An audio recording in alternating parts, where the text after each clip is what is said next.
संबंध।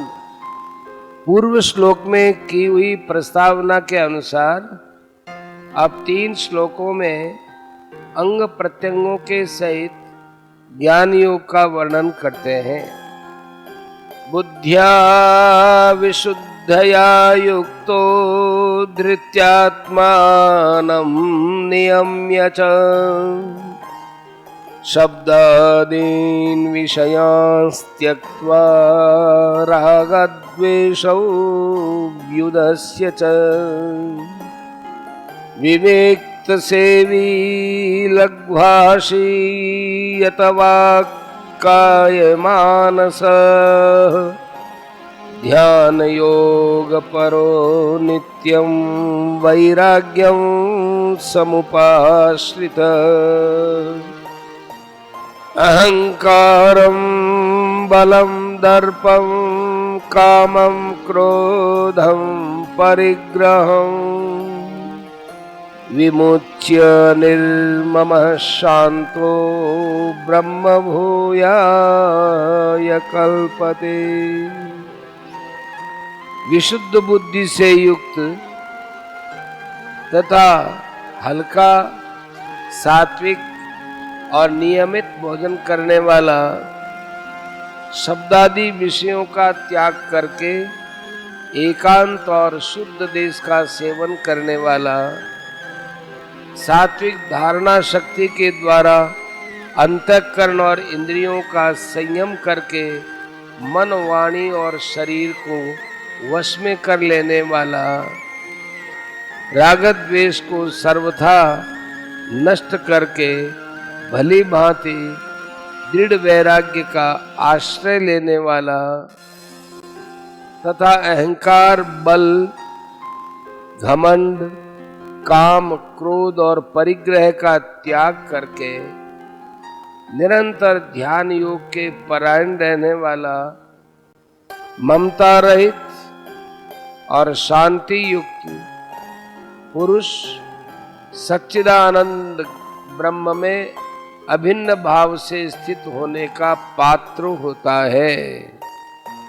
प्रश्न: विशुद्ध बुद्धि किसे कहते हैं और उससे युक्त होना क्या है? उत्तर: पूर्वार्जित पाप के संस्कारों से रहित अंतःकरण को विशुद्ध बुद्धि कहते हैं और जिसका अंतःकरण इस प्रकार शुद्ध हो गया हो वह विशुद्ध बुद्धि से युक्त कहलाता है। प्रश्न: लघ्वाशी किसको कहते हैं? उत्तर: जो साधन के उपयुक्त अनायास हजम हो जाने वाले सात्विक पदार्थों का तथा अपनी प्रकृति, आवश्यकता और शक्ति के अनुरूप नियमित और परिमित भोजन करता है, ऐसे युक्त आहार वाले पुरुष को लघ्वाशी कहते हैं।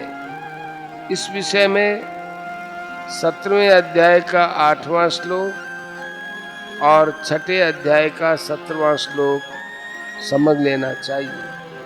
प्रश्न: शब्द आदि विषयों का त्याग करके एकांत और शुद्ध देश का सेवन करना क्या है?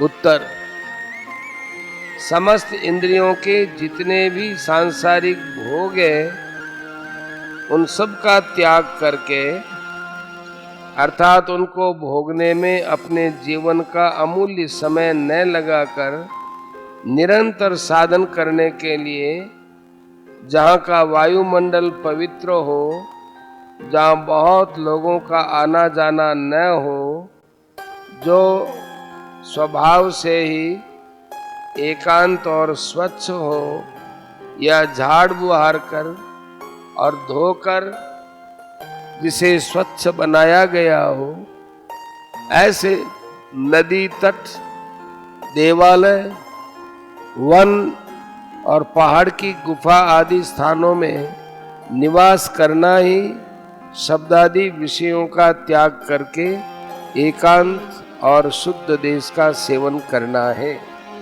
प्रश्न: सात्विक धारणा शक्ति के द्वारा अंतःकरण और इंद्रियों का संयम करना क्या है तथा ऐसा करके मन, वाणी और शरीर को वश में कर लेना क्या है? उत्तर, इसी अध्याय के 33वें श्लोक में जिसके लक्षण बतलाए गए हैं, उस अटल धारण शक्ति के द्वारा शुद्ध आग्रह से अंतःकरण को सांसारिक विषयों के चिंतन से रहित बनाकर इंद्रियों को सांसारिक भोगों में प्रवृत्त न होने देना ही सात्विक धारणा से अंतःकरण और इंद्रियों का संयम करना है। और इस प्रकार के संयम से जो मन, इंद्रिय और शरीर को अपने अधीन बना लेना है, उनमें इच्छाचारिता का और बुद्धि के विचलित करने की शक्ति का अभाव कर देना ही मन, वाणी और शरीर को वश में कर लेना है। राग और द्वेष इन दोनों का सर्वथा नाश करके भली भांति वैराग्य का आश्रय लेना क्या है? उत्तर, इंद्रियों के प्रत्येक भोग में राग और द्वेष ये दोनों छिपे रहते हैं। ये साधक के महान शत्रु हैं, जो कि 3 अध्याय के 34वें श्लोक में कहा भी है। अतएव इस लोक या परलोक में किसी भी भोग में, किसी भी प्राणी में तथा किसी भी पदार्थ, क्रिया अथवा घटना में किंचिन मात्र भी आसक्ति या द्वेष न रहने देना राग द्वेष का सर्वथा नाश करना है।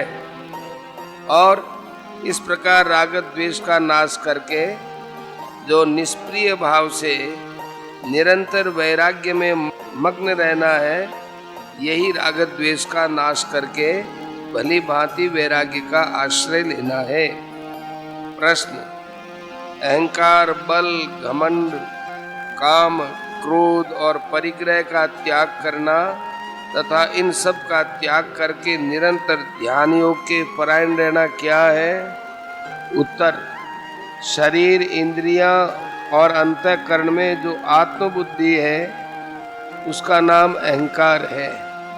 इसी के कारण मनुष्य मन, बुद्धि और शरीर द्वारा किए जाने वाले कर्मों में अपने को कर्ता मान लेता है। अतएव उस देहाभिमान का सर्वथा त्याग कर देना अहंकार का त्याग कर देना है। अन्याय पूर्वक बलात् जो दूसरों पर प्रभुत्व जमाने का साहस है, उसका नाम बल है। इस प्रकार के दुस्साहस का सर्वथा त्याग कर देना बल का त्याग कर देना है। धन, जन, विद्या, जाति और शारीरिक शक्ति आदि के कारण होने वाला जो गर्व है, उसका नाम दर्प यानी घमंड है। इस भाव का सर्वथा त्याग कर देना घमंड का त्याग कर देना है। इस लोक और परलोक के भोगों को प्राप्त करने की इच्छा का नाम काम है। इसका सर्वथा त्याग कर देना काम का त्याग कर देना है। अपने मन के प्रतिकूल आचरण करने वाले पर और नीति विरुद्ध व्यवहार करने वाले पर जो अंतःकरण में उत्तेजना का भाव उत्पन्न होता है, जिसके कारण मनुष्य के नेत्र लाल हो जाते हैं, होठ फड़कने लगते हैं, हृदय में जलन होने लगती है और मुख विकृत हो जाता है, उसका नाम क्रोध है। इसका सर्वथा त्याग कर देना, किसी भी अवस्था में ऐसे भाव को उत्पन्न न होने देना, क्रोध का त्याग कर देना है। सांसारिक भोगों की सामग्री का नाम परिग्रह है। अतएव उन सब का सर्वथा त्याग कर देना ही मुख्यतया परिग्रह का त्याग है। परंतु प्रकारांतर से सांसारिक भोगों को भोगने के उद्देश्य से किसी भी वस्तु का संग्रह न करना ही परिग्रह का त्याग कर देना ही है। इस प्रकार इन सब का त्याग करके पूर्वोक्त प्रकार से सात्विक धृति के द्वारा मन इंद्रियों की क्रियाओं को रोककर समस्त स्फुरणाओं का सर्वथा अभाव करके नित्य निरंतर सच्चिदानंद घन परम ब्रह्म का अभिन्न भाव से चिंतन करना, जो कि छठे अध्याय के 25वें श्लोक में कहा, तथा उठते बैठते, सोते जागते और शौच स्नान खान पान आदि आवश्यक क्रिया करते समय भी नित्य निरंतर परमात्मा के स्वरूप का चिंतन करते रहना एवं उसी को सबसे बढ़कर परम कर्तव्य समझना ध्यान योग के परायण रहना है। प्रश्न: ममता से रहित होना क्या है? उत्तर: मन और इंद्रियों के सहित शरीर में, समस्त प्राणियों में, कर्मों में, समस्त भोगों में एवं जाति, कुल, देश, वर्ण और आश्रम में ममता का सर्वथा त्याग कर देना। किसी भी वस्तु, क्रिया या प्राणी में अमुक पदार्थ या प्राणी मेरा है और अमुक पराया है, इस प्रकार के भेदभाव को न रहने देना ममता से रहित होना है। प्रश्न: शांत पद कैसे मनुष्य का वाचक है? उत्तर: उपर्युक्त साधनों के कारण जिसके अंतःकरण में विक्षेप का सर्वथा अभाव हो गया है और इसी से जिसका अंतःकरण अटल शांति और शुद्ध सात्विक प्रसन्नता में व्याप्त रहता है, शांत पद ऐसे उपरत मनुष्य का वाचक है। प्रश्न: उपर्युक्त विशेषणों का वर्णन करके ऐसा पुरुष सच्चिदानंद घन ब्रह्म में अभिन्न भाव से स्थित होने का पात्र है, यह कहने का क्या भाव है? उत्तर: इससे ये भाव दिखलाया गया है कि उपर्युक्त प्रकार से साधन करने वाला मनुष्य इन साधनों से संपन्न होने पर ब्रह्म भाव को प्राप्त होने का अधिकारी बन जाता है और तत्काल ही ब्रह्म भाव को प्राप्त भी हो जाता है। अर्थात उसकी दृष्टि में आत्मा और परमात्मा का भेदभाव सर्वथा नष्ट होकर मैं ही सच्चिदानंद घन ब्रह्म हूँ, ऐसी दृढ़ स्थिति हो जाती है। उस समय वह समस्त जगत में अपने को स्थित और समस्त जगत को अपने में कल्पित देखता है, जैसा कि छठे अध्याय के 29वें श्लोक में कहा भी है। संबंध: इस प्रकार अंग प्रत्यांगों सहित संन्यास का यानी सांख्य योग का स्वरूप बतलाकर अब उस साधन द्वारा ब्रह्म भाव को प्राप्त हुए योगी के लक्षण और उसे ज्ञान योग की परानिष्ठा रूप पराभक्ति का प्राप्त होना बतलाते हैं। ब्रह्मभूतः प्रसन्नात्मा न शोचति न कांक्षति समः सर्वेषु भूतेषु मद्भक्तिं लभते पराम्। फिर वह सच्चिदानंद घन ब्रह्म में एक ही भाव से स्थित प्रसन्न मन वाला योगी न तो किसी के लिए शोक करता है और न किसी की आकांक्षा ही करता है। ऐसा समस्त प्राणियों में समभाव वाला योगी मेरी पराभक्ति को प्राप्त हो जाता है। प्रश्न: ब्रह्म भूत पद किस स्थिति वाले योगी का वाचक है?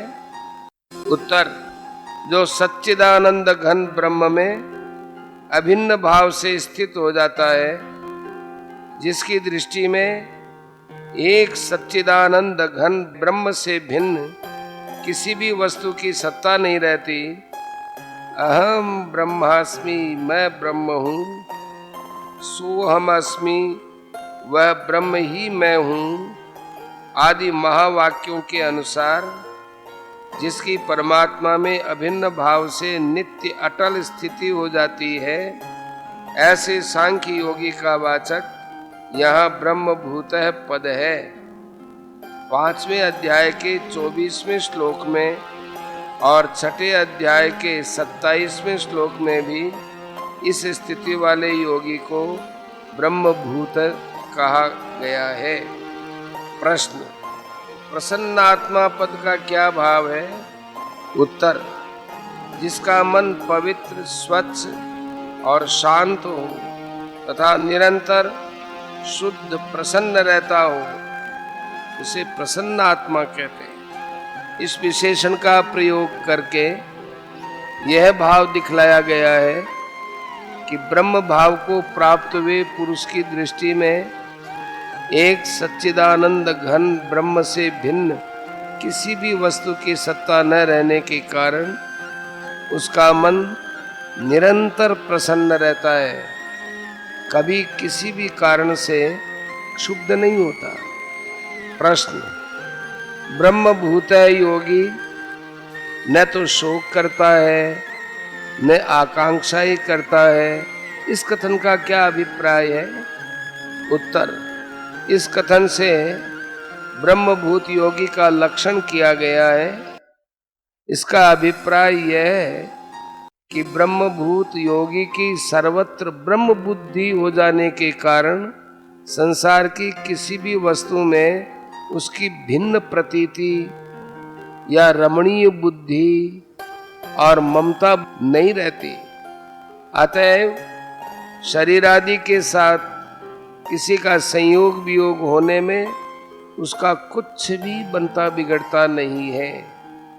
इस कारण वह किसी भी हालत में किसी भी कारण से किंचिन मात्र भी चिंता या शोक नहीं करता और वह पूर्ण काम हो जाता है, क्योंकि किसी भी वस्तु में उसकी ब्रह्म से भिन्न दृष्टि नहीं रहती।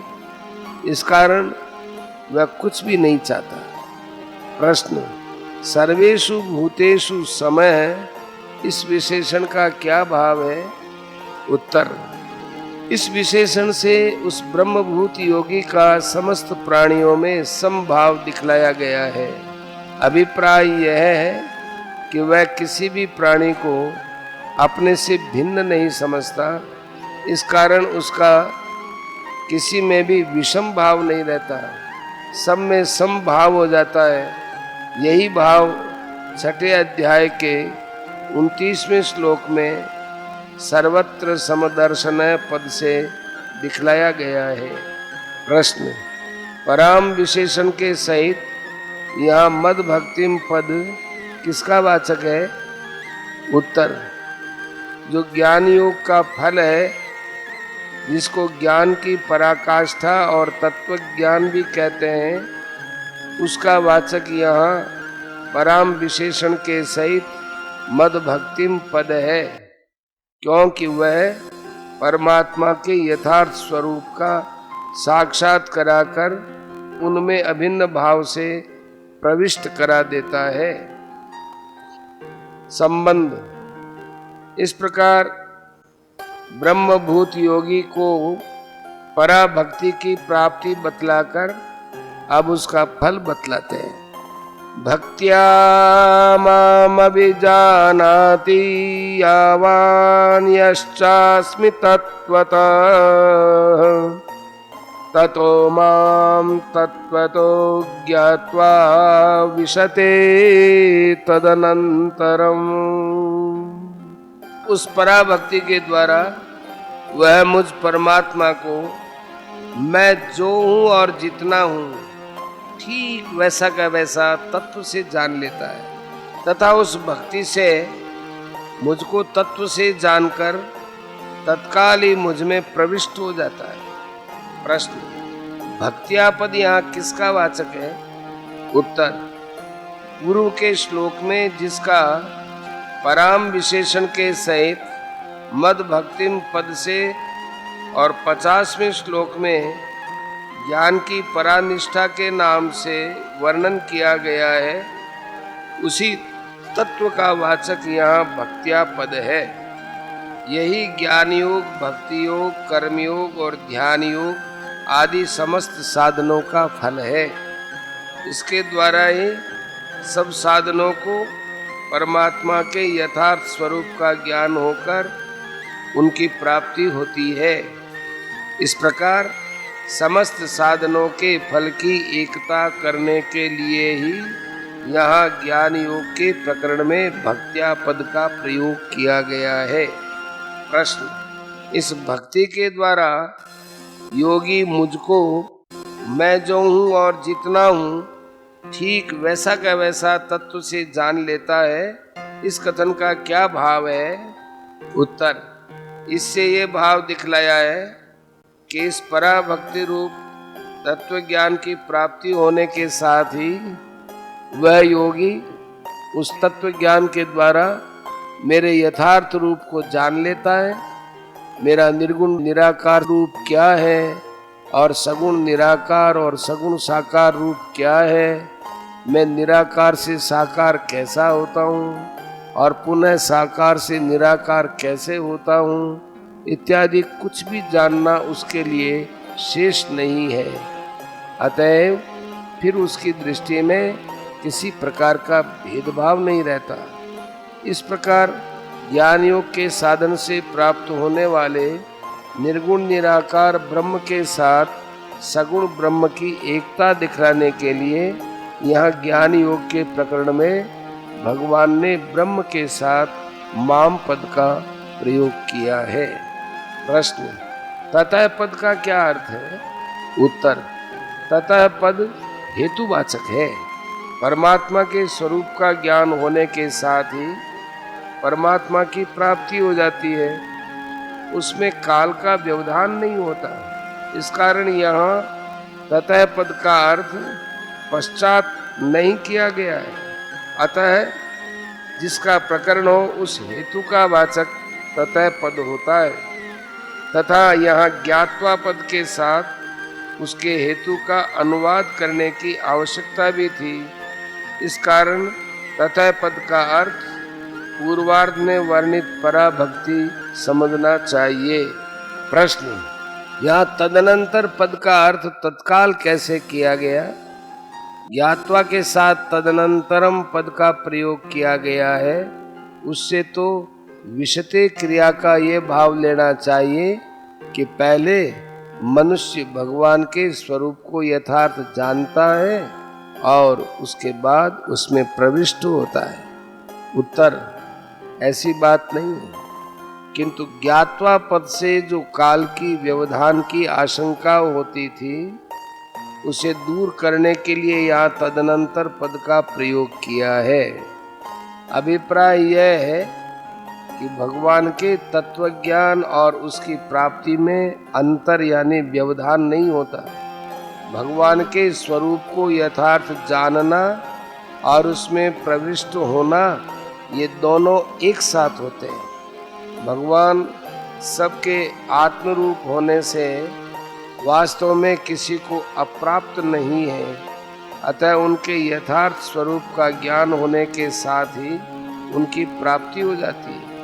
इसलिए यह भाव समझाने के लिए ही यहाँ तदनंतर पद का अर्थ तत्काल किया गया है, क्योंकि कालांतर का बोध तो ज्ञात्वा पद से हो ही जाता है, उसके लिए तदनंतर पद के प्रयोग की आवश्यकता नहीं थी। संबंध: इस प्रकार अर्जुन की जिज्ञासा के अनुसार त्याग का यानी कर्मयोग का और संन्यास का यानी सांख्य योग का तत्व अलग अलग समझाकर यहाँ तक उस प्रकरण को समाप्त कर दिया। किंतु इस वर्णन में भगवान ने ये बात नहीं कही कि दोनों में से तुम्हारे लिए अमुक साधन कर्तव्य है। अतएव अर्जुन को भक्ति प्रधान कर्मयोग ग्रहण कराने के उद्देश्य से अब भक्ति प्रधान कर्मयोग की महिमा कहते हैं। सर्वकर्माण्यपि सदा कुर्वाणो मद्व्यपाश्रयः मत्प्रसादादवाप्नोति शाश्वतं पदमव्ययम्। मेरे परायण हुआ कर्मयोगी तो संपूर्ण कर्मों को सदा करता हुआ भी मेरी कृपा से सनातन अविनाशी परम पद को प्राप्त हो जाता है। प्रश्न, मद व्यपाश्रय पद किसका वाचक है? उत्तर, समस्त कर्मों का और उनके फल रूप समस्त भोगों का आश्रय त्याग कर जो भगवान के ही आश्रित हो गया है, जो अपने मन इंद्रियों सहित शरीर को, उसके द्वारा किए जाने वाले समस्त कर्मों को और उनके फल को भगवान के समर्पण करके उन सब से ममता, आसक्ति और कामना हटाकर भगवान के ही परायण हो गया है, भगवान को ही अपना परम प्राप्य, परम प्रिय, परम हितैषी, परम आधार और सर्वस्व समझकर जो भगवान के विधान में सदैव प्रसन्न रहता है, किसी भी सांसारिक वस्तु के संयोग वियोग में और किसी भी घटना में कभी हर्ष शोक नहीं करता, सदा भगवान पर ही निर्भर रहता है तथा जो कुछ कर्म करता है भगवान के आज्ञानुसार उन्हीं की प्रसन्नता के लिए अपने को केवल निमित्त मात्र समझकर उन्हीं की प्रेरणा और शक्ति से जैसे भगवान कराते हैं वैसे ही करता है एवं अपने को सर्वथा भगवान के अधीन समझता है। ऐसे भक्ति प्रधान कर्मयोगी का वाचक यहाँ मद व्यपाश्रय पद है। प्रश्न, सर्व कर्माणि पद यहाँ किन कर्मों का वाचक है? उत्तर, अपने वर्ण और आश्रम के अनुसार जितने भी शास्त्र विहित कर्तव्य कर्म हैं, जिनका वर्णन पहले नियतं कर्म और स्वभावजम कर्म के नाम से किया गया है तथा जो भगवान की आज्ञा और प्रेरणा के अनुकूल है, उन समस्त कर्मों का वाचक यहाँ सर्व कर्माणि पद है। प्रश्न, यहाँ अपि अव्यय के प्रयोग का क्या भाव है? उत्तर, अपि अव्यय का प्रयोग करके यहाँ भक्ति प्रधान कर्मयोगी की महिमा की गई है और कर्मयोग की सुगमता दिखलाई गई है। अभिप्राय यह है कि सांख्य योगी समस्त परिग्रह का और समस्त भोगों का त्याग करके एकांत देश में निरंतर परमात्मा के ध्यान का साधन करता हुआ जिस परमात्मा को प्राप्त करता है, भगवदाश्रयी कर्मयोगी स्वयं वर्णाश्रमोचित समस्त कर्मों को सदा करता हुआ भी उसी परमात्मा को प्राप्त हो जाता है। दोनों के फल में किसी प्रकार का भेद नहीं होता। प्रश्न, शाश्वतम और अव्ययम विशेषणों के सहित पदम पद किसका वाचक है? और भक्ति प्रधान कर्मयोगी का भगवान की कृपा से उसको प्राप्त हो जाना क्या है? उत्तर, जो सदा से है और जो सदा रहता है, जिसका कभी अभाव नहीं होता, उस सच्चिदानंद घन पूर्ण ब्रह्म सर्वशक्तिमान सर्वाधार परमेश्वर का वाचक यहाँ उपर्युक्त विशेषणों सहित पदम पद है, वही परम प्राप्य है। यह भाव दिखलाने के लिए उसे पद के नाम से कहा गया है। 45वें श्लोक में जिसे संसिद्धि की प्राप्ति, 46वें में सिद्धि की प्राप्ति और 55वें श्लोक में माम पदवाच्य परमेश्वर की प्राप्ति कहा गया है, उसी को यहाँ शाश्वतम और अव्ययम विशेषणों के सहित पदम पदवाच्य भगवान की प्राप्ति कहा गया है। अभिप्राय यह है कि भिन्न भिन्न नामों से एक ही तत्व का वर्णन किया गया है। उपर्युक्त भक्ति प्रधान कर्मयोगी के भाव से भावित और प्रसन्न होकर उस पर अतिशय अनुग्रह करके भगवान स्वयं ही उसे पराभक्ति रूप बुद्धि योग प्रदान करते हैं, जैसा कि 10वें अध्याय के 10वें श्लोक में भगवान ने कहा भी है। उस बुद्धि योग के द्वारा भगवान के यथार्थ स्वरूप को जानकर जो उस भक्त का भगवान में तन्मय हो जाना है, सच्चिदानंद घन परमेश्वर में प्रविष्ट हो जाना है, यही उसका उपर्युक्त परम पद को प्राप्त हो जाना है। संबंध। इस प्रकार भक्ति प्रधान कर्मयोगी की महिमा का वर्णन करके अब अर्जुन को वैसा बनने के लिए आज्ञा देते हैं। चेतसा सर्व कर्माणि मयि सन्न्यस्य मत्परः बुद्धि योगमुपाश्रित्य मच्चित्तः सततं भव। सब कर्मों को मन से मुझे अर्पण करके तथा समबुद्धि रूप योग को अवलंबन करके मेरे परायण और निरंतर मुझ में चित्त वाला हो। प्रश्न। समस्त कर्मों को मन से भगवान में अर्पण करना क्या है? उत्तर।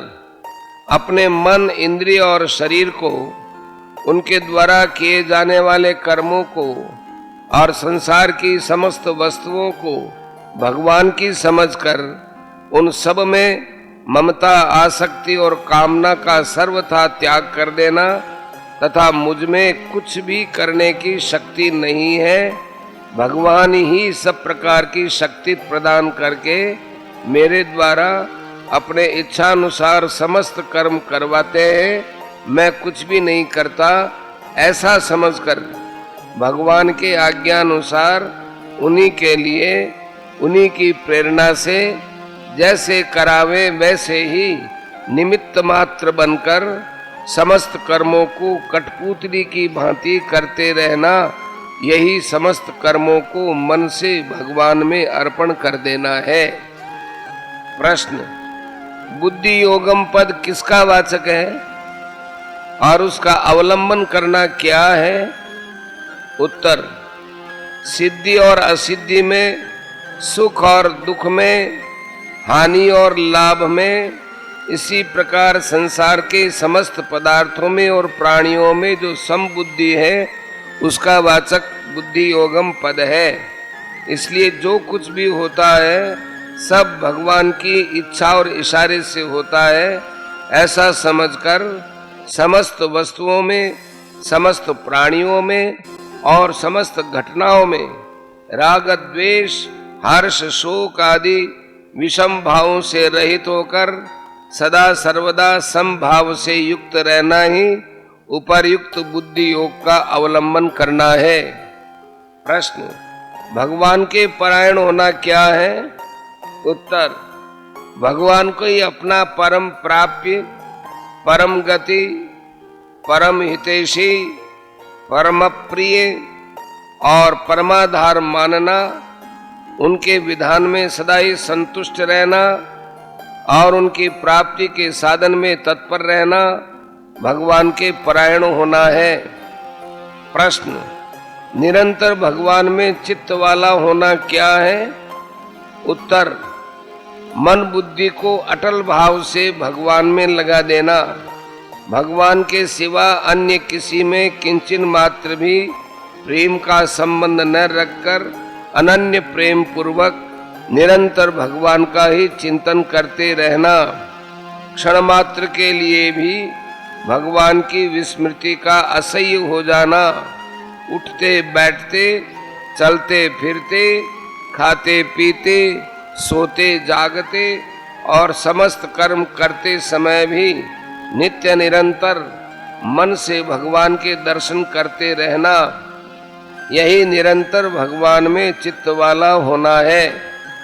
9वें अध्याय के अंतिम श्लोक में और यहाँ 65वें श्लोक में मनमनाव भाव से भी यही बात कही गई है। संबंध।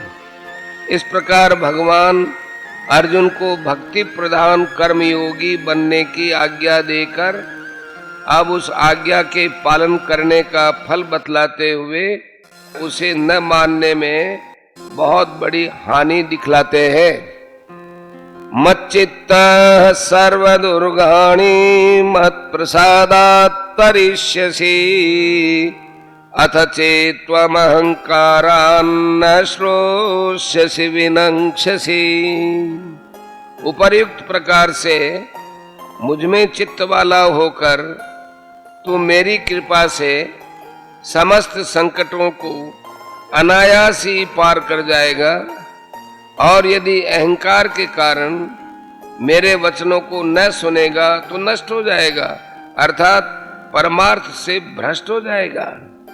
प्रश्न, मुझ में चित्त वाला होकर तो मेरी कृपा से समस्त संकटों को अनायास ही पार कर जाएगा, इस कथन का क्या भाव है? उत्तर, इस वाक्य से भगवान ने यह दिखलाया है कि पूर्व श्लोक में कहे हुए प्रकार से समस्त कर्म मुझ में अर्पण करके और मेरे परायण होकर निरंतर मुझ में लगा देने के बाद तुम्हें और कुछ भी नहीं करना पड़ेगा। मेरी दया के प्रभाव से अनायास ही तुम्हारे इस लोक और परलोक के समस्त दुख टल जाएंगे। तुम सब प्रकार के दुर्गुण और दुराचारों से रहित होकर सदा के लिए जन्म मरण रूप महान संकट से मुक्त हो जाओगे और मुझ नित्य आनंद घन परमेश्वर को प्राप्त कर लोगे। प्रश्न, अथ और चेत इन दोनों अव्ययों का क्या भाव है? और अहंकार के कारण मेरे वचनों को न सुनेगा तो नष्ट हो जाएगा, इस कथन का क्या अभिप्राय है? उत्तर, अथ पक्षांतर का बोधक है और चेत यदि के अर्थ में प्रयुक्त हुआ है। इन दोनों अव्ययों के सहित उपर्युक्त वाक्य से भगवान ने ये भाव दिखलाया है कि तुम मेरे भक्त और प्रिय सखा हो, इस कारण अवश्य ही मेरी आज्ञा का पालन करोगे। तथापि तुम्हें सावधान करने के लिए बतला देता हूँ कि जिस प्रकार मेरी आज्ञा का पालन करने से महान लाभ होता है, उसी प्रकार उसके त्याग से महती हानि भी होती है। इसलिए यदि तुम अहंकार के वश में होकर अर्थात अपने को बुद्धिमान या समर्थ समझकर मेरे वचनों को न सुनोगे, मेरी आज्ञा का पालन न करके अपनी मनमानी करोगे तो तुम नष्ट हो जाओगे।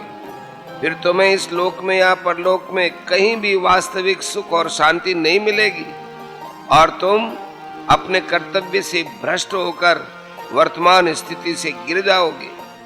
प्रश्न, भगवान अर्जुन से पहले तो ये बात कह चुके हैं कि तुम मेरे भक्त हो, चौथे अध्याय के 3 श्लोक में, और ये भी कह आए हैं कि न मे भक्तः प्रणश्यति, अर्थात मेरे भक्तों का कभी पतन नहीं होता। फिर यहाँ यह कहते हैं कि तुम नष्ट हो जाओगे, अर्थात तुम्हारा पतन हो जाएगा। इस विरोधाभास का क्या समाधान है? उत्तर, भगवान ने स्वयं ही उपर्युक्त वाक्य में चेत पद का प्रयोग करके इस विरोध का समाधान कर दिया है। अभिप्राय यह है कि भगवान के भक्त का कभी पतन नहीं होता, यह ध्रुव सत्य है। और यह भी सत्य है कि अर्जुन भगवान के परम भक्त हैं, इसलिए वे भगवान की बात न सुने, उनकी आज्ञा का पालन न करें, ये हो ही नहीं सकता। किंतु इतने पर भी यदि अहंकार के वश में होकर वे भगवान की आज्ञा की अवहेलना कर दें तो फिर भगवान के भक्त नहीं समझे जा सकते, इसलिए फिर उनका पतन होना भी युक्ति संगति है। संबंध, पूर्व श्लोक में जो अहंकारवश भगवान की आज्ञा को न मानने से नष्ट हो जाने की बात कही है, उसी की पुष्टि करने के लिए अब भगवान 2 श्लोकों द्वारा अर्जुन की मान्यता में दोष दिखलाते हैं। यदहंकारमाश्रित्य न योत्स्य इति मन्यसे मिथ्यैष व्यवसायस्ते प्रकृतिस्त्वां नियोक्ष्यति। तू अहंकार का आश्रय लेकर यह मान रहा है कि मैं युद्ध नहीं करूंगा, तेरा यह निश्चय मिथ्या है, क्योंकि तेरा स्वभाव तुझे जबरदस्ती युद्ध में लगा देगा। प्रश्न, जो तू अहंकार का आश्रय लेकर ये मान रहा है कि मैं युद्ध नहीं करूंगा, इस वचन का क्या अभिप्राय है? उत्तर, पहले भगवान के द्वारा युद्ध करने की आज्ञा दी जाने पर जो अर्जुन ने भगवान से कहा था कि न योद्ध से मैं युद्ध नहीं करूंगा, उसी बात को स्मरण कराते हुए भगवान ने यह उपर्युक्त वाक्य कहा है। अभिप्राय यह है कि तुम जो ये मानते हो कि मैं युद्ध नहीं करूंगा, तुम्हारा ये मानना केवल अहंकार मात्र है। युद्ध न करना तुम्हारे हाथ की बात नहीं है। अतएव इस प्रकार अज्ञान जनित अहंकार के वशीभूत होकर अपने को पंडित, समर्थ और स्वतंत्र समझना एवं उसके बल पर यह निश्चय कर लेना कि अमुक कार्य मैं इस प्रकार सिद्ध कर लूंगा और अमुक कार्य नहीं करूंगा, बहुत ही अनुचित है। प्रश्न, तेरा यह निश्चय मिथ्या है, इस कथन का क्या भाव है? उत्तर, इस कथन से भगवान ने यह दिखलाया है कि तुम्हारी यह मान्यता टिक नहीं सकेगी, अर्थात तुम बिना युद्ध किए रह नहीं सकोगे, क्योंकि तुम स्वतंत्र नहीं हो, प्रकृति के अधीन हो। प्रश्न, यहाँ प्रकृति पद किसका वाचक है और तेरी प्रकृति तुझे जबरदस्ती युद्ध में लगा देगी, इस कथन का क्या भाव है? उत्तर, जन्म जन्मांतर में किए हुए कर्मों के संस्कार जो वर्तमान जन्म में स्वभाव रूप से प्रादुर्भूत हुए हैं, उनके समुदाय का वाचक यहाँ प्रकृति पद है। इसी को स्वभाव भी कहते हैं। इस स्वभाव के अनुसार ही मनुष्य का भिन्न भिन्न कर्मों के अधिकारी समुदाय में जन्म होता है और उस स्वभाव के अनुसार ही भिन्न भिन्न मनुष्यों की भिन्न भिन्न कर्मों में प्रवृत्ति हुआ करती है। अतएव यह उपर्युक्त वाक्य से भगवान ने यह दिखलाया है कि जिस स्वभाव के कारण तुम्हारा क्षत्रिय कुल में जन्म हुआ है, वह स्वभाव तुम्हारी इच्छा न रहने पर भी तुमको जबरदस्ती युद्ध में प्रवृत्त करा देगा। योग्यता प्राप्त होने पर वीरता पूर्वक युद्ध करना, युद्ध से डरना या भागना नहीं, यह तुम्हारा सहज कर्म है। अतएव तुम इसे किए बिना रह नहीं सकोगे, तुमको युद्ध अवश्य करना पड़ेगा। यहाँ क्षत्रिय के नाते अर्जुन को युद्ध के विषय में जो बातें कही है, वही बात अन्य वर्ण वालों को अपने अपने स्वाभाविक कर्मों के विषय में समझ लेनी चाहिए। स्वभावदेन कौन्तेय निबद्धः स्वेन कर्मणा कर्तुं नेच्छसि यन्मोहात् करिष्यसि वशोऽपि तत्। हे कुंती पुत्र, जिस कर्म को तू मोह के कारण करना नहीं चाहता है, उसको भी अपने पूर्वकृत स्वाभाविक कर्मों से बंधा हुआ परवश होकर करेगा। प्रश्न, कौन्तेय संबोधन का क्या भाव है? उत्तर, अर्जुन की माता कुंती बड़ी वीर महिला थी।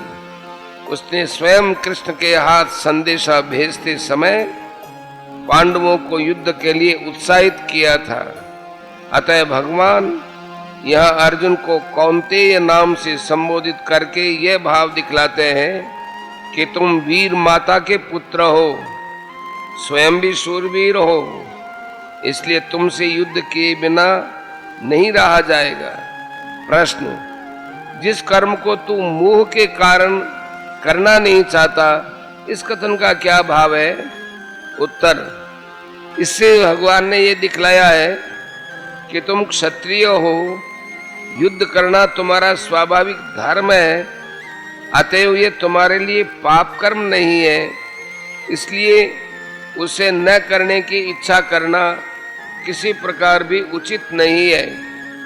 इस पर भी जो तुम न्याय से प्राप्त युद्ध रूप सहज कर्म को करना नहीं चाहते हो, इससे केवल मात्र तुम्हारा अविवेक ही हेतु है, दूसरा कोई युक्ति युक्त कारण नहीं है। प्रश्न, उसको भी तू अपने स्वाभाविक कर्मों से बंधा हुआ परवश होकर करेगा, इस कथन का क्या भाव है? उत्तर, इससे भगवान ने ये भाव दिखलाया है कि युद्ध करना तुम्हारा स्वाभाविक कर्म है, इस कारण तुम उससे बंधे हुए हो, अर्थात उससे तुम्हारा घनिष्ठ संबंध है। इसलिए तुम्हारी इच्छा न रहने पर भी वह तुमको बलात् अपनी ओर आकर्षित कर लेगा और तुम्हें अपने स्वभाव के वश में होकर उसे करना ही पड़ेगा। इसलिए यदि मेरी आज्ञा के अनुसार, अर्थात 57वें श्लोक में बतलाई हुई विधि के अनुसार उसे करोगे तो कर्म बंधन से मुक्त होकर मुझे प्राप्त हो जाओगे, नहीं तो राग द्वेष के जाल में फंसकर जन्म मृत्यु रूप संसार सागर में गोते लगाते रहोगे। जिस प्रकार नदी के प्रवाह में बहता हुआ मनुष्य उस प्रवाह का सामना करके नदी पार नहीं कर सकता, वरम अपना नाश कर लेता है, और जो उस नौका का या काठ का आश्रय लेकर या तैरने की कला से जल के ऊपर तैरता रहकर उस प्रवाह के अनुकूल चलता है, वह किनारे लाकर उसको पार कर जाता है। इसी प्रकार प्रकृति के प्रवाह में पड़ा हुआ जो मनुष्य प्रकृति का सामना करता है, यानी हठ से कर्तव्य कर्मों का त्याग कर देता है, वह प्रकृति से पार नहीं हो सकता, वरम उसमें अधिक फंसता चला जाता है। और जो परमेश्वर का या कर्म योग का आश्रय लेकर या ज्ञान मार्ग के अनुसार अपने को प्रकृति से ऊपर उठाकर प्रकृति के अनुकूल कर्म करता रहता है, वह कर्म बंधन से मुक्त होकर प्रकृति के पार चला जाता है, अर्थात परमात्मा को प्राप्त हो जाता है।